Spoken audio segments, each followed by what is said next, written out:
మీరు తృణీకరించబడుచున్నారా? అయితే మనకొక మాదిరి ఉన్నారు. ఆయనే ప్రభువైన యేసుక్రీస్తు వారు. హెబ్రీయులకు రాసిన పత్రిక 12వ అధ్యాయము 3వ వచనంలో, మీరు అలసట పడకయు మీ ప్రాణములు విసుకకయు ఉండినట్లు పాపాత్ములు తనకు వ్యతిరేకంగా చేసిన తిరస్కారమంతయు ఓర్చుకునిన ఆయనను తలంచుకొనుడి.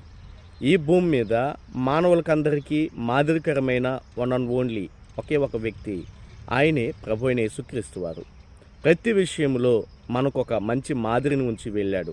ఎందుకు అంటే మనమందరం కూడా క్రీస్తు ప్రభు వారి యొక్క అడుగుజాడలే యందు నడుచుకుని నిమిత్తమై మనకందరికీ ఒక గొప్ప మాదిరిని ఉంచిపోయాడు.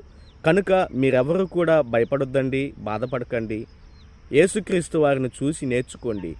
పాపాత్ములు మరియు తన సొంత జనాంగం ఆయనను తృణీకరించినప్పుడు, ఆయనను హేళన చేసినప్పుడు వాటన్నిటిని కూడా ఓర్చుకున్నాడు.